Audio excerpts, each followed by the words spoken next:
오늘 함께 보실 말씀 요한복음 3장 1절에서 9절 말씀입니다. 1절에서 8절 말씀입니다. 요한복음 3장 1절로 8절 말씀. 우리 한 목소리로 봉독했으면 좋겠어요. 시작. 그런데 바리새인 중에 니고데모라는 사람이 있으니 유대인의 지도자라. 그가 밤에 예수께 와서 이르되 라삐여, 우리가 당신은 하나님께로부터 오신 선생인 줄 아나이다. 하나님이 함께 하시지 아니하시면 당신이 행하시는 이 표적을 아무도 할 수 없음이니이다. 예수께서 대답하여 이르시되 진실로 진실로 내게 이르노니 사람이 거듭나지 아니하면 하나님 나라를 볼 수 없느니라. 니고데모가 이르되 사람이 늙으면 어떻게 날 수 있사옵나이까? 두 번째 모태에 들어갔다가 날 수 있사옵나이까? 예수께서 대답하시되 진실로 진실로 내게 이르노니 사람이 물과 성령으로 나지 아니하면 하나님 나라에 들어갈 수 없느니라. 육으로 난 것은 육이요 영으로 난 것은 영이니 내가 내게 거듭나야 하겠다 하는 말을 놀랍게 여기지 말라. 아멘. 뒤에 잘렸습니다. 이따가 설교하다가 8절 나오니까 그때 한번 또 같이 읽도록 하고요. 오늘 함께 읽은 본문을 한 장면으로 딱 보면은 이 사진을 보면 딱 알 수 있어요. 이 그림이죠. 여기 둘 중 한 분이 예수님이시고 다른 한 명은 니고데모입니다. 유대인 지도자죠. 여기서 질문 나갑니다. 누가 예수님이고 누가 니고데모일까요? 누가 예수님 같아 보이세요? 왼쪽 한번 손 들어보세요. 오른쪽. 1번 오른쪽이 예수님이다. 2번 왼쪽이 예수님이다. 3번 아무리 봐도 모르겠다. 저도 처음에 좀 고민을 했었습니다. 근데 마가교의 정답이 항상 몇 번이죠? 2번입니다. 2번이 뭐였죠? 왼쪽이 예수님이다. 이사야서에 보면요 이렇게 나와 있어요. 예수님이 우리가 보기에 흠모할 것이 하나도 없다. 그래서 저기 예수원에 계셨던 대천덕 신부님이 뭐라고 약간 과장해서 비유적으로 설명했냐면 아마 예수님이 얼굴에 큰 스컬가 있었을 것이다. 사람들이 보기에도 정말 아름다워 보이지 않았고 신분도 그렇고 집안도 그렇고 정말 예수님이 사람들이 동경할 만한 어떤 외모도 없고 그랬을 것이다. 이렇게 얘기하신 적이 있어요. 근데 왼쪽 청년이 예수님이라고 하기에는 좀 너무 잘생긴 감이 없지 않지만 예수님이 시골 촌뜨기 아닙니까? 시골 촌뜨기 출신이에요. 누가복음에 보면요 예수님 집안이 어떤 집안이냐면 소나 양을 살 돈이 없어서 비둘기를 들고 제물로 삼아서 이제 성전에서 제물을 드렸던 가난한 집안, 노동자 집안의 아들이었습니다. 근데 보면은 오른쪽에 보이는 이 사람은 부티나 보이잖아요, 좀 맞죠? 그래서 왼쪽이 더 맞는 것 같습니다. 근데 사실 그림을 보면요 명확한 증거가 나와요. 오른쪽 사람이 니고데모다 하는 명확한 증거가 나옵니다. 여러분 숨은 그림 찾기입니다. 맞춰보십시오. 뭘까요? 오른쪽 사람의 좀 특이한 뭐가 있죠? 이마에 뭔가 장식 같은 게 있죠? 네, 이마에 뭐가 있습니다. 여기 살짝 이렇게 박스 같은 게 하나 딱 붙어 있고 팔에는 또 막 뭐 싱싱 감고 있죠? 가죽 끈 같은 거 감고 있습니다. 이게 멋있어 보이려고 이게 팔찌나 이런 것처럼 장신구를 한 게 아니라요. 유대인들이 생명처럼 여기는 말씀이 이제 신명기 6장 말씀이거든요. 쉐마 이스라엘, 이스라엘아 들으라, 하나님을 사랑하고 뭐 이렇게 나오는 말씀이에요. 그걸 양피지에 기록한 다음에 이를 상자에 넣어가지고 이마에 붙이고 또 손에 매다는 장치가 이겁니다. 이 독특한 관습이죠. 지금도 그러고 다녀요. 정통 유대인들은 이마에 뭐 붙이고 다니고요. 손에 상자 같은 거 이렇게 징징 감고 다닙니다. 이 말씀의 근거가 신명기 6장 4절부터 9절에 나와요. 쉐마 이스라엘, 이스라엘아 들으라, 우리 하나님 여호와는 오직 유일한 여호와시니 너는 마음을 다하고 뜻을 다하고 힘을 다하여 내 하나님 여호와를 사랑하라. 그 다음 이렇게 나오죠. 내가 명하는 이 말씀을 너희 마음에 새기고 내 자녀에게 부지런히 가르치며 집에 앉았을 때든지 길을 갈 때든지 누워 있을 때든지 일어날 때든지 말씀을 강론할 것이며 그 다음 나오죠. 너는 또 그것을 내 손목에 매어 기호를 삼으며 내 미간에 붙여 표를 삼고 또 내 집 문설주와 바깥문에 기록할지니라. 이 말씀이에요. 사실 상징적인 말씀이거든요. 늘 마음에 새기고 늘 말씀을 생각하라는 건데 유대인들은 문자적으로 다 실천했습니다. 그래서 집집마다 문설주에 상자 하나를 붙여놨어요. 뭐를 그 말씀을 적은 것을 안에 집어넣어가지고 상자를 붙여놨어요. 그게 매주자라고 합니다. 매주자. 그리고 손목과 미간에 붙이라고 그랬잖아요. 그래서 이 말씀을 작게 깨알같이 써가지고 상자에 이렇게 넣어가지고 이마에 딱 붙이고 띠를 하고 손목에 붙이고 칭칭 감는 게 이게 테플린이라고 하더라고요. 테플린. 다시 말해서 이스라엘 백성들이 하나님을 향한 그 열정이 있죠. 사랑이 있습니다. 그리고 그분의 말씀을 기억하면서 철저히 지키기 위한 몸부림의 결정체가 이 테플린이에요. 테플린. 니고데모도 하나님을 향한 열정이 대단했고 또 사랑이 대단했던 사람이었던 것 같습니다. 그래서 바리새인이었던 그가 칭칭 이렇게 감고 나온 겁니다. 본문에 보면 니고데모가 이제 바리새인이면서 유대인의 지도자다 이렇게 나오죠. 근데 요한복음 7장에 보면요, 예수님을 죽이기 위해서 이제 소집된 사내들인 공회가 있거든요. 그 공회에서 이 니고데모가 예수님을 옹호하는 발언을 합니다. 예. 이 말은 니고데모가 당대 최고의 기관이었어요. 사법부와 입법부를 동시에 겸하고 있는 이 사내들인의 70명의 의원 중에 한 명이었다 이렇게 여겨집니다.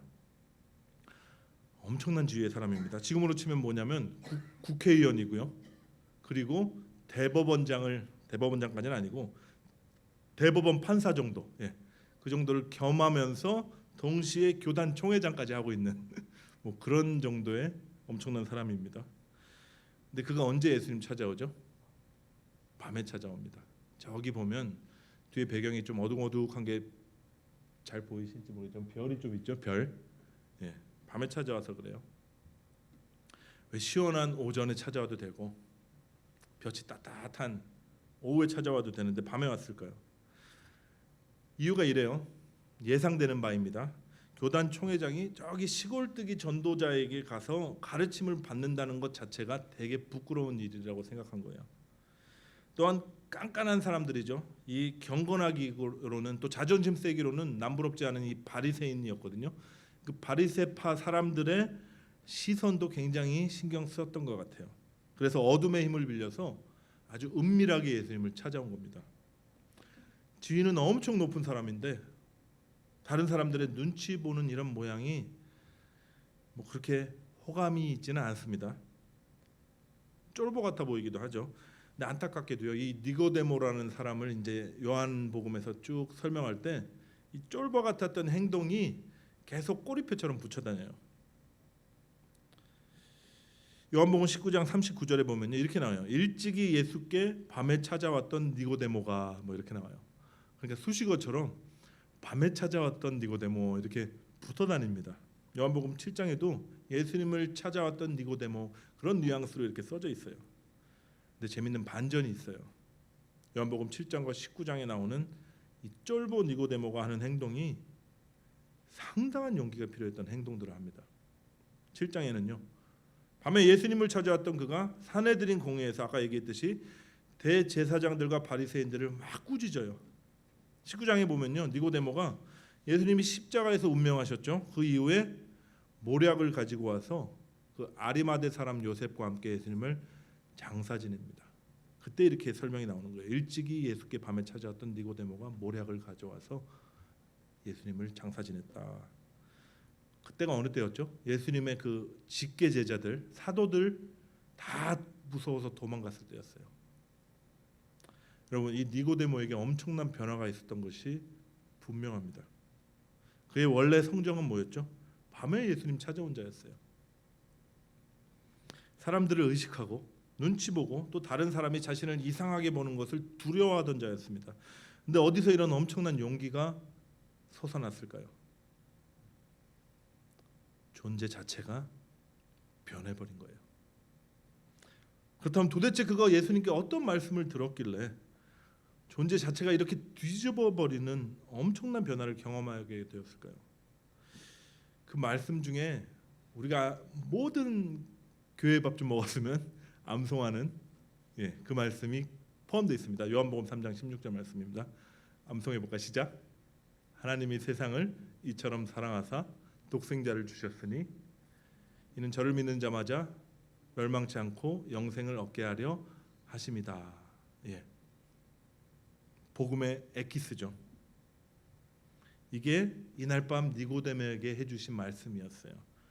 그리고 이 말씀 요한복음 3장 16절 포함해서 이날 밤에 예수님께 니고데모가 들었던 말씀들이 엄청난 말씀들이었습니다. 너무 중요한 말씀들이 많아요. 그래서 오늘 한 설교에 담기가 어려워서 제가 2주에 나눠서 예수님의 말씀에 대해서 좀 살펴보고자 합니다. 다시 본문으로 돌아가 보면요, 니고데모가 밤에 예수님을 찾아와서 다짜고짜 이렇게 얘기해요. 랍비여, 예수님, 선생님이 보여준 표적은 정말 대단하십니다. 이 엄청난 표적을 보니까 선생님은 정말 하나님으로부터 오신 게 분명합니다. 하나님이 함께 하시는 분이십니다. 당시 유대인들이 이 표적을 상당히 좋아했습니다. 바울이 고린도전서 1장 22절에 이렇게 얘기해요. 유대인은 표적을 구하고 헬라인은 지혜를 찾는다. 헬라인들이 맨날 했던 게 뭐죠? 모여가지고 철학 얘기 강론하는 거였어요. 소피스트들이 모여가지고 맨날 철학 얘기하고 뭐 지구가 어떻게 생겼고 뭐 지구를 이루는 물질이 물과 뭐 흙과 막 이런 얘기했습니다. 지혜를 찾았죠. 근데 유대인들은 뭘 찾았냐면요, 표적을 구했어요. 지난번 성전 청소 때도 예수님 그 성전에 들어가셔가지고 대노하시고 장사치들의 상을 엎으시고 난리를 치실 때 유대인들이 뭐라고 했었는지 기억나십니까? 너 어디서 굴러먹던 그런 자냐? 네가 하나님 무서운지도 모르고 이런 만행을 저질렀는데 네가 메시아냐?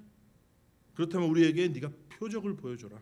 네가 그리스도임을 증명해라. 뭘 보여줄래? 이런 얘기를 했어요.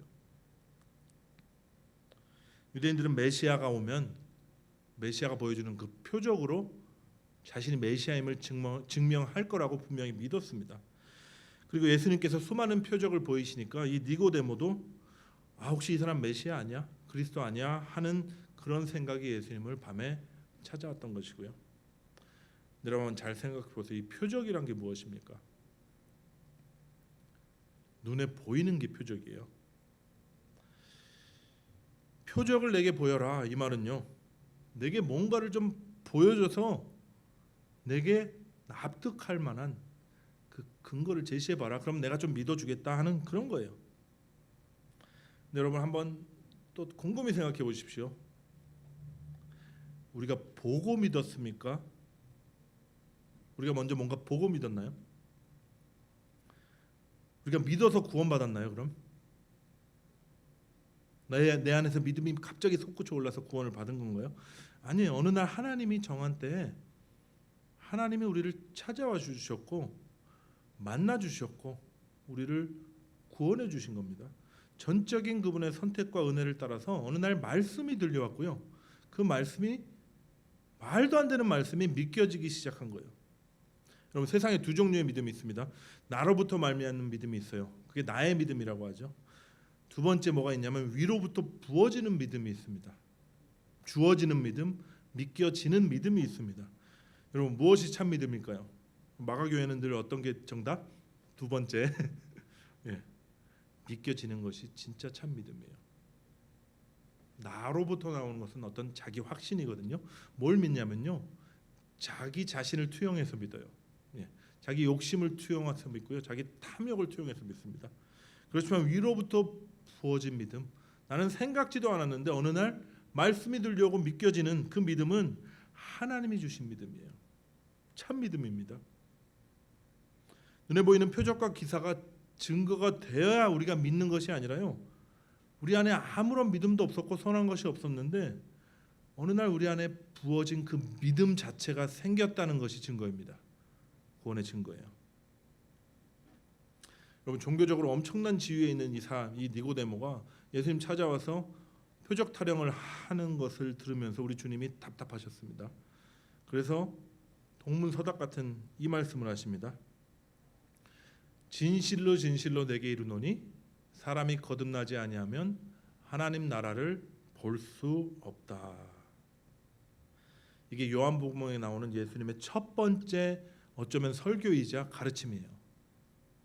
그만큼 중요한 가르침이고 가장 우선된 말씀이었기에 요한이 가장 먼저 기록했겠죠. 게다가 이 앞에 뭐라고 나오죠? 진실로 진실로 내게 이르노니 이렇게 나오죠. 이 표현이요, 성경 전체를 다 뒤져봐도 다른 데는 아무 데도 안 나오고요, 요한복음에만 나오는 표현입니다. 요한복음에만 25번이 나오는데 이 의미가 주로 뒤에 따라오는 이 말씀들이 굉장히 중요하다, 뭐 이렇게 이해하시면 됩니다. 예수님께서요, 첫 번째 이적이 뭐였죠? 물로 포도주를 만드는 이적은 포도즙 틀에서 으깨지듯이 십자가에서 자신의 피를 다 쏟으셔서 우리의 존재 자체를 변화시키는 주님의 대속의 죽으심을 상징하는 이적이었어요. 근데 첫 번째 설교는요, 이 설교였어요. 너희들 이렇게 살아라. 산상수훈처럼 너희들 어떻게 살아야 하는지 내가 도덕적으로 교훈적으로 하나님의 구약의 말씀을 풀어주겠다, 이렇게 얘기하신 게 아니라 사람이 어떻게 하면 소생할 수 있는가, 이 질문에 대해서 답하셨습니다. 답이 뭐죠? 사람이 하나님 나라를 보려면, 알려면 반드시 거듭나야 된다 하는 거였어요. 여러분, 여기서 거듭난다는 헬라어 단어가 겐네데 아노덴이라는 이런 단어입니다. 두 단어가 이렇게 합쳐진 단어로 나와요. 겐네데가 나타라는 뜻이에요. 여기서 수동태로 쓰였으니까 나아지다, 다시 말해서 태어나다, 이렇게 이해하시면 됩니다. 아도넨이 뭐냐면요, 위로부터 이런 뜻이에요. 위로부터 새로이 이런 뜻입니다.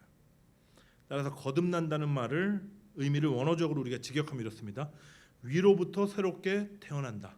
위로부터 새롭게 태어난다. 아까 참 믿음이 뭐라 그렇죠?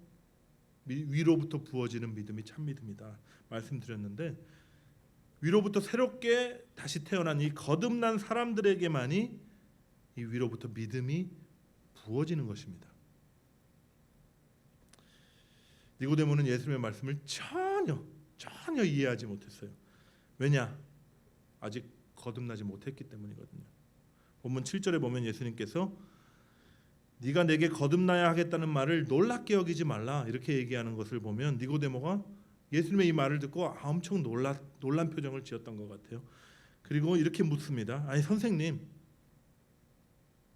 내가 이미 늙어버렸는데, 이미 나이가 들었는데 어떻게 다시 태어날 수 있겠습니까? 내가 다시 어머니 뱃속에 들어갈 수 없지 않습니까? 이 질문을 잘 보면요, 그가 거듭나야 된다는 예수님의 말씀을 어떻게 받고 있죠? 육적으로 받고 있어요. 육적으로 받아들이고 또 해석하고 있습니다. 실제 내 육신이 어머니 뱃속에 들어갈 수 없지 않습니까? 이 얘기하는 거예요. 당시 유대교의 대표격이죠. 이 사내들인의 이 무지몽매함을 대표적으로 보여주는 예시도 되고요. 동시에 아직 거듭나지 못한 인간의 그 사고의 한계를 적나라하게 보여줍니다. 여러분, 우리가 육으로 살 때 삶의 최선이 무엇일까요? 우리가 이 땅 가운데 육으로 살아요. 근데 삶의 최선이 열심히 살아서 도달할 수 있는 게 뭐죠? 하나님 말씀 잘 지키고, 이 시대로 치면 율법 잘 지키고, 착하게 남들한테 피해 안 주고 살 뿐만 아니라 남을 도와주면서 선행하고, 그래서 다른 사람들에게 칭찬과 존경을 받고, 이러면 되는 거예요. 니고데모가 이런 삶을 살았습니다. 그리고 속으로 자기 자신은 거룩하다고 분명하게 자부했을 거예요. 그러면서 아마도 거듭남에 대한, 다시 태어나는 것에 대해서는 단 한 번도 생각해 본 적이 없었을 겁니다. 근데 예수님께서 딱 거듭남을 들이대시는 거예요. 놀라지 않을 수 없었겠죠? 아니, 거듭남이 뭐지? 다시 태어나야지 하나님 나라에 갈 수 있다는데 그게 무슨 말이지? 근데 주님께서 이런 니고데모를 꾸짖지 않으시고요, 이 거듭남에 대해서 다시 한번 설명해 주세요. 본문 5절 말씀 같이 읽겠습니다. 시작. 예수께서 대답하시되 진실로 진실로 내게 이르노니 사람이 물과 성령으로 나지 아니하면 하나님 나라에 들어갈 수 없느니라. 사람이 전에는 거듭나지 아니하면 하나님 나라 볼 수 없다 이러셨는데, 여기서는 사람이 물과 성령으로 나지 아니하면, 이렇게 설명하시죠. 하나님 나라에 들어갈 수 없다. 여러분, 물과 성령으로 난다, 이 말씀은 거듭난다는 것보다 이해가 좀 더 잘 되시나요? 더 어려운 것 같아요. 물로 나는 건 뭐고 성령으로 나는 건 뭔가. 이게 해석하기가 까다로운 만큼 진짜 다양한 해석이 존재합니다. 예, 다양한 주석이 존재하고요. 여기 나오는 물이 진짜 우리가 마시는 그 물이다, 이렇게 여기는 사람들도 있고요. 이 물은 하나님의 말씀이다, 이렇게 주장하는 분들도 있습니다. 성경에서 말씀을 물에다가 많이 비유하니까요. 내 배에서 생수의, 나를 믿는 자는 그 배에서 생수의 강이 넘쳐오리라 예수님 말씀하셨죠. 그때 요한이 부연 설명합니다. 이는 믿는 자들이 받을 성령을 말씀하심이라. 물이 성령이다, 이렇게 얘기하는 사람들도 많이 있어요. 그러면 물이 성령이면 성령과 성령으로 나지 아니하면 이렇게 되죠.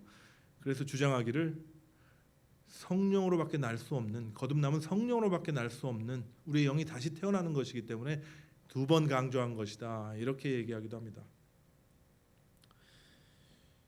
이 중에 한 가지 살펴보면요, 물을 진짜 물로 여기면 어떤 결론이 나는지 아세요?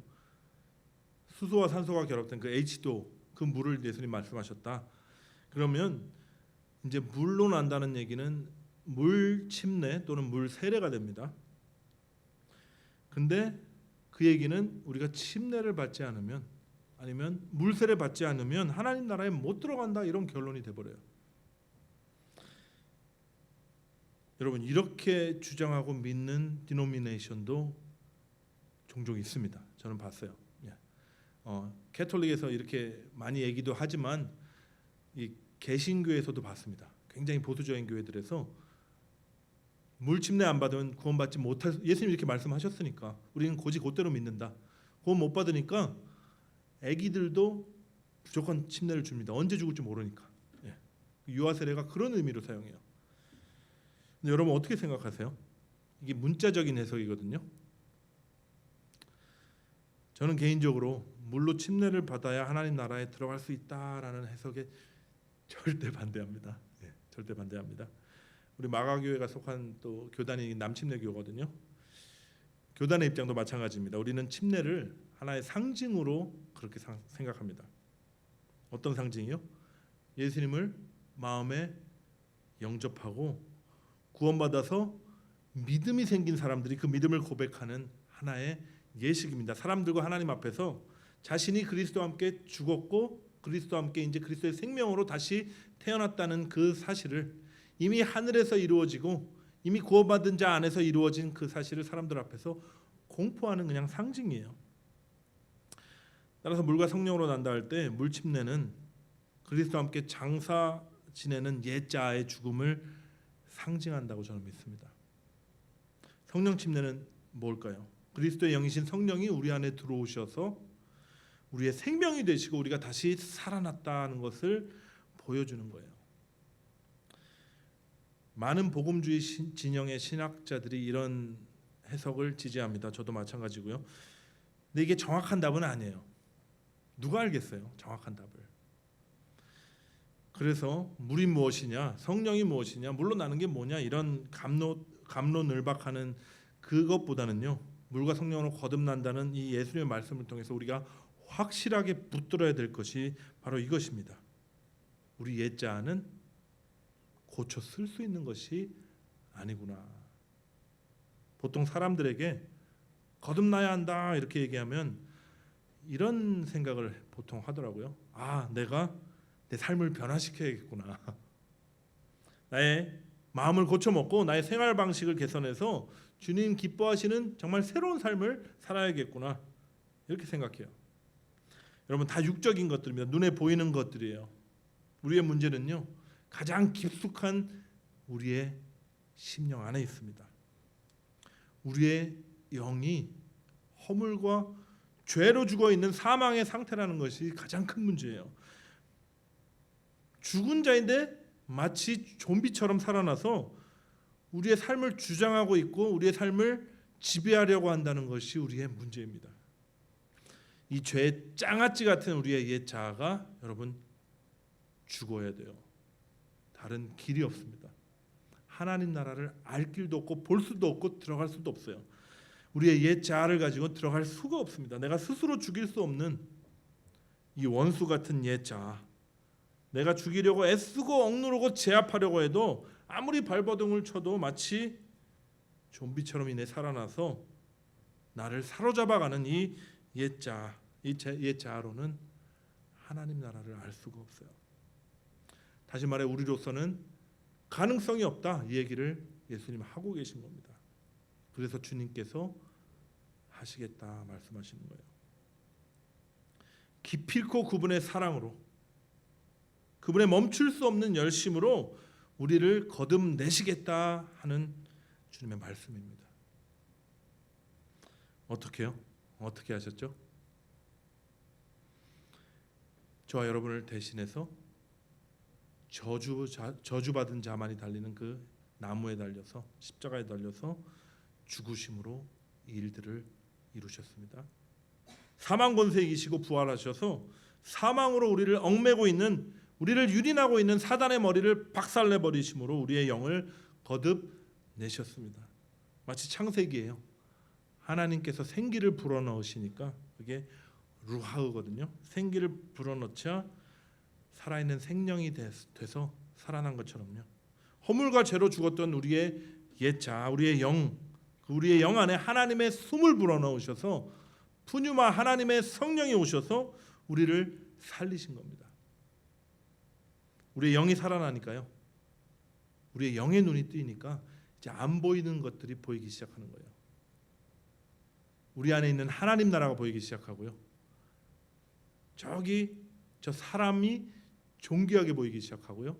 그 심령 안에 있는 또한 하나님의 영이 보이기 시작합니다.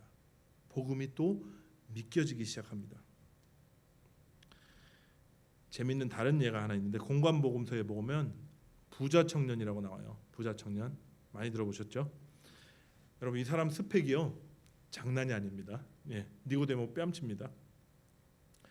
부모로부터 엄청난 유산을 물려받았어요. 아주 어린 젊은 나이에 관원이 되었습니다. 지위가 높다는 얘기죠. 무엇보다 니고데모보다 훨씬 대단한 뛰어난 것이 하나 있었는데 훨씬 젊었습니다. 이 젊음이 얼마나 큰 무기가 되는지 여러분 잘 아시죠? 그뿐 아니라 어려서부터 모든 계명을 다 지켰다 스스로 얘기해요. 얼마나 경건한 청년이었나요? 그뿐이 아닙니다. 영생에 대한 목마름과 갈증이 있었어요. 그리고 니고데모처럼 밤에 몰래 예수님 찾아온 게 아니라 대낮에 사람들 다 쳐다보는데 당당하게 예수님 찾아오는 멋진 남자였습니다. 그래서 마가복음에 보면요, 예수님께서 이 청년을 보시고 사랑했다 이렇게 나와 있어요. 정말 어디 하나 빠지지 않는 청년, 경건하고 열정 있고 다른 사람 시선도 의식하지 않은 남자 중에 남자, 예수님도 보시고 사랑하지 않을 수 없었던 이 청년의 이 마음 깊숙한 곳에 여러분 숨겨져 있는 것이 하나 있었습니다. 그걸 예수님이 꿰뚫어 보셨고요. 이렇게 말씀하시죠. 네가 모든 계명을 다 지켰다고 자부하는구나. 근데 네 안에 재물에 대한 욕심이 있어. 네가 가진 모든 소유를 다 팔아서 가난한 사람들에게 다 나눠주고 나를 따라라. 이렇게 말씀하세요. 결과 여러분 다 아시죠? 이 청년이 근심하면서 예수님을 떠나갑니다. 재물이냐 영생이냐라는 이 진검승부 앞에서요. 주님의 요구 앞에서 자신이 진짜 의지했던 것, 자신이 진짜 좋아했던 것이 재물이라는 사실이 밝히 드러난 거예요. 예수님께서 떠나는 청년의 뒷모습을 보면서 이렇게 말씀하시죠. 부자는 하나님 나라에 들어가기가 너무 어렵다. 낙타가 바늘구멍 들어가는 것이 차라리 더 쉽겠다. 제자들이 깜짝 놀랍니다. 그러면 누가 구원을 받겠냐? 수군수군 되기 시작하죠. 아니 이 정도 스펙을 가지고 이렇게 경건한 이렇게 대단한 청년도 하나님 나라 못 들어간다면 과연 어느 누가 들어갈 수 있겠냐? 자기 자신들을 봐도 영 이 청년에게 한참 모자른 거예요. 그러니까 두려웠겠죠. 근데 여러분, 예수님의 말씀은요, 우리가 그동안 알고 있듯이 부자는 천국에 못 들어간다 이 얘기하시는 게 아니에요. 그럼 우리가 열심히 일하고 부자 되려고 애쓰는 것이 지옥 가려고 애쓰는 꼴밖에 안 돼요. 예수님의 말씀은 이런 뜻입니다. 이런 부자 청년까지도, 이런 경건한 청년까지도 스스로 천국에 이룰 수 없다. 다시 말해서 이렇게 경건하고 모든 것을 다 갖춘 사람이라도 스스로의 노력으로는 하나님 나라 도달할 수 있는 사람은 단 한 명도 없다. 너희로서는 불가능이다. 이 얘기를 선언하신 거예요. 그리고 말씀하십니다. 사람으로서는 할 수 없으되 그렇지만 하나님으로서는 다 하실 수 있느니라. 여러분, 하나님 나라 들어가는 것은 사람에게 속한 일이 아니에요. 하나님으로서 하실 수 있는, 하나님만이 하실 수 있고 하나님만이 하신 일로 이루어지는 것입니다. 당신이 친히 행하시겠다는 거예요. 여러분, LA 최전도사님 여러 번 하셨던 말씀이 있는데요, 재밌습니다. 한번 들어보세요. 어떻게 낙타가 바늘구멍을 통과할 수 있겠냐? 불가능이다. 불가능이다. 이 얘기예요. 근데 가능하다 말씀하셨어요. 인간의 힘으로, 인간의 능으로는 안 되지만 어떻게 가능하다고요? 오직 여호와의 신으로, 하나님의 영으로 가능합니다. 아까 잠깐 언급했지만요, 성령님이 히브리어로 루하라고 했죠. 루하, 헬라어로는 푸뉴마입니다. 푸뉴마. 이게 뜻이 뭐냐면 바람이라는 뜻이에요. 바람. 바람은 여러분 어디나 아무리 작은 구멍도 다 통과할 수 있습니다. 다시 말해, 우리가 바람에 몸을 실으면, 우리가 바람과 한 몸이 되면 낙타 바늘귀 못 들어가는 것이 아니라 우리가 바늘길을 통과할 수 있다는 얘기예요. 오늘 본문 마지막 말씀, 아까 잘린 말씀이죠. 예수님께서 거듭남을, 이 바람을 통해서 한번 풀어주세요. 한번 같이 읽어보겠습니다. 시작. 바람이 임의로 불매 내가 그 소리는 들어도 어디서 와서 어디로 가는지 알지 못하나니 성령으로 난 사람도 다 그러하니라. 아멘. 여러분, 바람과 성령을 비교하셨죠? 공통점이 참 많습니다. 바람은 눈에 보이지 않죠. 그렇지만 분명히 실제합니다. 여러분 중에 바람이 어디서 불어오는지 아는 분 계세요? 몰라요. 우리는 어디로 가는지 아는 분 계세요? 그것도 모릅니다. 그렇지만 더운 이 아틀란타에서 오후에 바람이 확 불어오면, 뜨거운 바람 말고요, 좀 온도 떨어졌을 때 확 불어오면 그 선선함을 우리가 감각할 수 있습니다. 그리고 알 수 있죠. 바람이 실제 있구나. 성령님도 그렇습니다. 우리가 몰라요. 이분이 어디서 왔는지, 어디로 가는지, 우리를 어디로 이끌어 갈지도 우리는 모릅니다. 그렇지만 우리가 감각할 수 있어요. 성령께서 우리를 만지실 때 우리가 알 수 있습니다. 아, 성령님이시구나. 여러분, 두 번째로 바람은 주권적으로 활동합니다. 우리 인간이 통제할 수 없다는 말이에요. 우리 인간이 저항할 수 없다는 뜻이고요. 성령님도 마찬가지십니다. 성령님도 성부, 성자, 하나님처럼요 인격이시거든요. 그 얘기는 그분이 의지가 있다는 얘기예요. 그분이 뜻하신 바대로 그분이 행하신다는 겁니다. 그리고 전능하신 그분은 다 이루신다는 얘기예요. 성령께서요, 그의 능력을 행하시면 그의 인간의 편견을 부숴버립니다. 그에 반하는 의지를 꺾어버리세요. 모든 반대를 다 극복하실 수 있습니다. 그래서요, 여러분, 우리가 성령님께 우리를 맡겨드려야 돼요. 성령으로 거듭난 사람들의 삶의 형태가 있습니다. 재밌게 비유하자면 여러분, 동력이 아니라 무동력입니다.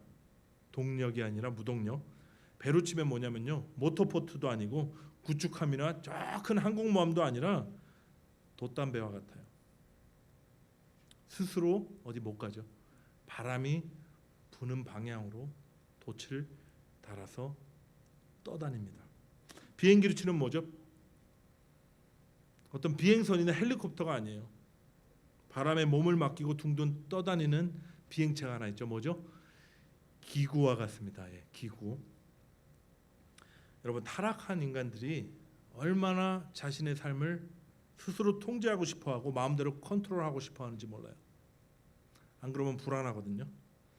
자기 자신을 통제하는 것으로 모자라서요, 조금이라도 힘이 생기고 권력이 생기면 다른 사람까지 컨트롤하고 싶어하고 자기 마음대로 부리고 싶어하는 것이 인간의 본성입니다. 타락한 본성이에요. 근데 이런 삶이 한편으로는요, 너무 고단합니다. 왜냐하면 인간은 스스로를 지킬 힘이 없거든요. 바람 얘기했지만 토네이도가 몰려와서 하루아침에 집을 송두리째 날아가도 그걸 저항할 힘이 없거든요. 어떻게든 버티고 살아보려고 발버둥치는 인생, 스스로의 힘으로 어떻게든 버텨보려고 하는 인생이 얼마나 고단한지 몰라요.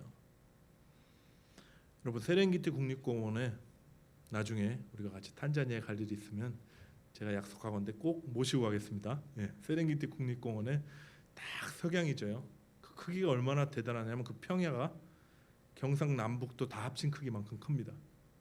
딱 노을이 지면 지평선이 보여요. 근데 저기 조그만 바위산에, 사자들이 바위산 좋아하거든요. 딱 숫사자가 올라가서 갈기를 휘날리고 있다고 한번 상상해 보십시오. 얼마나 멋집니까? 스스로의 힘으로 사자를 보면 책임이 있게 살아요. 살아남기 위해서, 새끼들을 먹이기 위해서 얼마나 열심히 사냥을 하는지 모릅니다. 이렇게 멋져 보이고 책임감 있어 보이고, 이런 사자의 삶이 사실은 우리가 그 구석구석 살펴보면 얼마나 고단하고 피곤한지 모릅니다. 여러분, 동물의 왕국 좋아하시면 보시면 아실 거예요. 늘 고단하고 늘 피곤하고 늘 불안해요.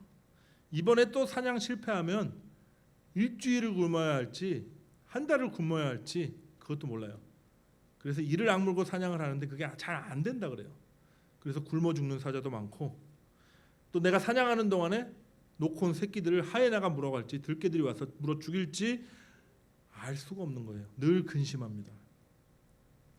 근데 반면에 성경에서 우리를 비유하는 동물이 있습니다. 너희들은 뭐와 같다? 양과 같다 이러죠. 여러분, 이 양이 깨끗하고 아주 순결한 이미지로 여러분이 착각하시는데, 탄자니아에서 양을 제가 많이 봤거든요. 굉장히 어리석고요. 길도 못 찾아요. 집도 못 찾아가는 동물입니다. 굉장히 더럽습니다. 완전 털이 다 회색으로 떡져 있어요. 대부분이 막 엉켜 있고요. 그리고 너무 약한 동물이에요. 목자의 보호함과 인도하심이 없으면 하루도 목숨을 부지할 수 없어서 목자에게 모든 것을 걸어야 되는 그런 동물이 양입니다. 미물이에요. 근데 이 양으로 우리를 비유하셨어요. 이 양들은 살 길이 하나밖에 없거든요. 바로 좋은 목자를 만나는 겁니다. 그리고 그 선한 목자의 음성을 듣고 목자와 하나 되어 목자에 묶여 걸어가면 되는 거예요. 이 삶이 얼마나 여러분 자유한 줄 아십니까? 제가 증인입니다. 진짜 자유예요. 우리 예수님이 땅에 오셔서 자신을 뭐라고 소개하셨습니까? 선한 목자라 소개하셨어요. 나는 선한 목자다. 내가 내 양을 알고 양도 나를 아는 것이 아버지께서 나를 아시고 내가 아버지를 아는 것 같으니 나는 양을 위하여 목숨을 버리노라, 이렇게 말씀하시고 실제로 십자가로 걸어가셨습니다. 그리고 부활하셔서 우리 안에 들어오셔서 우리를 거듭내시고 우리를 인도하시되, 언제까지요? 주님의 집에 다다르는 그날까지, 세상 끝날까지 내가 너희와 항상 함께하겠다 약속하셨어요.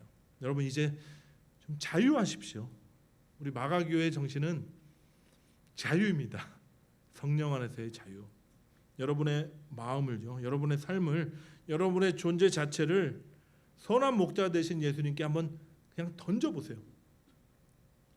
성령의 바람이 어디서 불고 어디로 가는지 우리가 모르지만 그분을 믿는 믿음으로 여러분의 몸을 맡겨보세요. 스스로의 힘으로 여기 고단한 인생 서바이브 하려고 아둥바둥 사는 삶이 아니라요, 이 바람에 몸을 맡기고 둥둥 떠다니는, 떠밀려가는 삶이 얼마나 자유한데요, 얼마나 든든한지 모릅니다. 여러분 고무동력 비행기라고 옛날에 만들어 보셨어요? 제가 꿈이 과학자였었어 가지고 고무동력 비행기 이런 거 맨날 만들었습니다. 좋아해 가지고 이게 딱 막 감아서 이렇게 딱 놓으면 날르잖아요. 이게 뭐 잘 날라야 한 20초 뭐 그 정도 날라요. 그래서 이번에는 좀 더 길게 날려보자 하고 어느 날 딱 날렸습니다. 이게 안 떨어지는 거예요. 계속 올라갑니다. 왜 그랬을까요? 바람을 탔어요. 상승 기류가 있었는데 그 바람을 타고 어디까지 올라갔냐면 옥상 아파트 12층 옥상 근처에서 이렇게 날아다니는 거예요. 얼마나 환상적이었는지 모릅니다. 예, 제 어린 나이에 이런 놀라운 경험을 하는구나 하고 좋아했어요. 여러분, 성령의 바람에 몸을 싣고 다니는 것이 이런 희열이 있어요. 죽기 전에 꼭 해야 될 10가지가 경험이 있는데 그 중에 하나가 뭐냐면 탄자니아 세렝게티의 국립공원에서 기구를 타고 누떼 대이동을 보는 겁니다. 예. 근데 비싸가지고 저는 못 타봤거든요.